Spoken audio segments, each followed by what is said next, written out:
These are 5 mistakes that brand new gecko owners make. As you could guess, the biggest mistake that new crested gecko owners make is providing heat.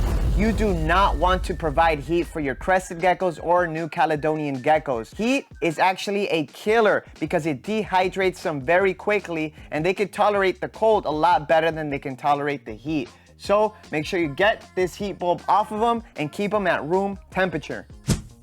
The next biggest mistake I see is that people are not feeding insects. Now, while this stuff is great, crested geckos and other New Caledonian geckos need to eat insects to grow and thrive properly. It's not bad. Make sure you dust your insects with calcium. Geckos that are not fed insects on a regular basis will grow 3 times slower than geckos that are fed insects. We make sure we feed insects at least once a week for all of our geckos. The next biggest mistake is not filling up their enclosure with decorations. Now, you may not like your house cluttery, but geckos actually do like the clutter.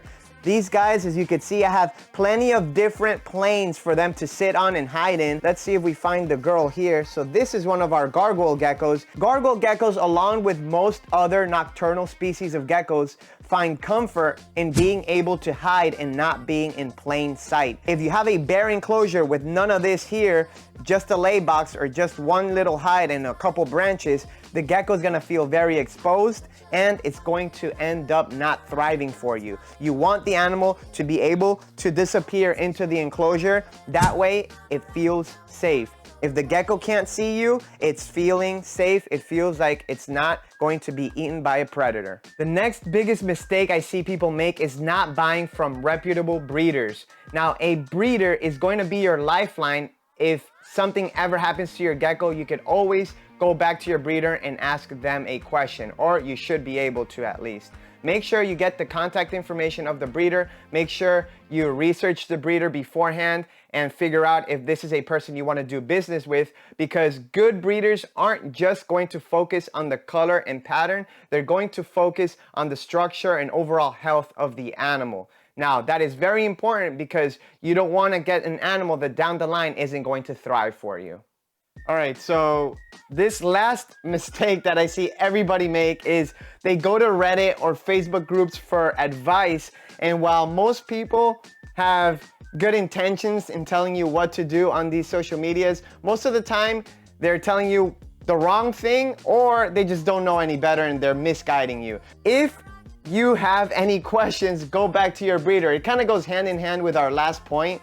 Go buy from a reputable breeder. But in this case, we have a person that their gecko got a little bit of dirt stuck in their mouth and they're like, please help, they're freaking out. And then people on Reddit are telling this person to take it to the vet. Unless you want to spend $350 to $500 at a vet's office for them to tell you that it's just dirt, just contact your breeder. Make sure you go to the people who have experience dealing with these animals, not somebody on Reddit that has 1 or 2 geckos they kept once in 2008. All right, I'm gonna show you guys a bonus tip on how to care for your new baby crested gecko or gargoyle gecko or any New Caledonian gecko. All right, so let's say you just got your brand new pet in the mail. Now, what you're going to do is this. Very simple, very easy. Let's unbox this little guy. You got to understand that these geckos just went through a very stressful process, which is the shipping part for them. So you're going to want to handle them very, very minimally and set up a very simple enclosure. Right here, I have about 2, or I think this is actually a 6-quart tub, and you're going to do something very simple. Now, I added some holes here.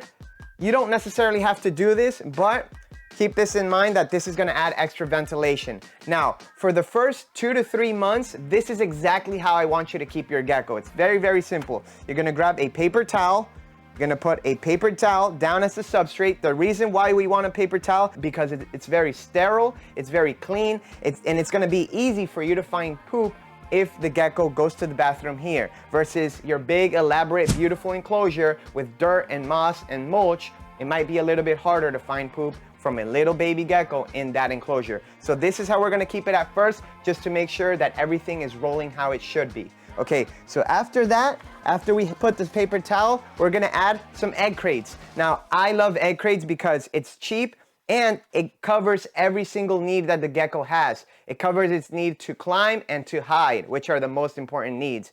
So I'll kind of like just set up my egg crates here, you know, kind of stack them up on top of each other because the gecko's gonna wanna crawl inside its little spaces and stuff. And I'm also gonna put a little fake plant in there for my aesthetic values. All right, now I'm gonna have 2 little bowls, one for food and one for water. Now peep how little I am actually serving of this food. You don't wanna do a bunch of food because then you're gonna feel like your gecko's not eating. Just FYI, your gecko might not even eat for the first couple days. Cold-blooded animals like reptiles have a very, very slow metabolism, so they're not like your dog that you put the food down and the dog's gonna come and eat right in your face. So they're gonna probably go eat at nighttime when they're awake and they're feeling more comfortable that there's nothing going on around them. During the day, they're probably just gonna hide for the most part. So I'm going ahead and put the food bowl there. I'm gonna put some water in there as well. What I would tell you, another reason why I like the egg crates is because these little cups actually fit perfectly in the egg crate so they can't spill it. If your gecko does end up spilling that and it creates too much moisture in there, you might just wanna change the paper towel out and put a dry paper towel.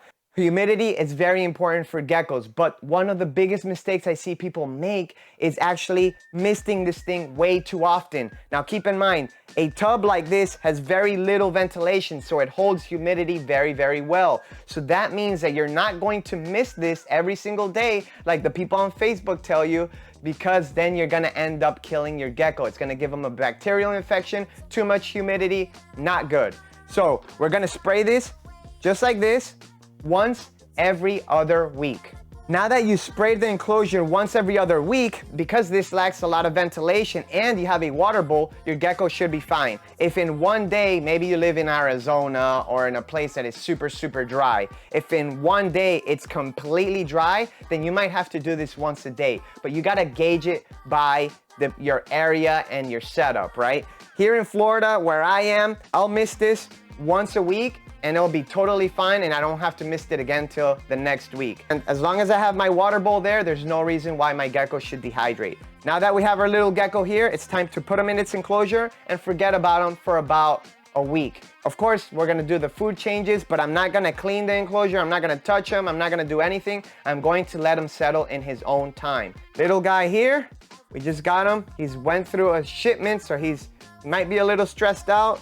Just gonna put him in here. And this is a great size enclosure for a gecko this size. In about 2 or 3 months, then you might wanna put them in your bigger, elaborate enclosure. But for the beginning, I recommend this because it's going to be easier for you guys to monitor your new gecko. If you found value from this video, make sure you subscribe and you follow us. We put out a lot of content like this that might be useful for you if you have a new pet crested gecko. I want to congratulate you because this is one of the most amazing things you could ever do with your life. And I will see you guys on the next one. Make sure you check out some of the other videos we have.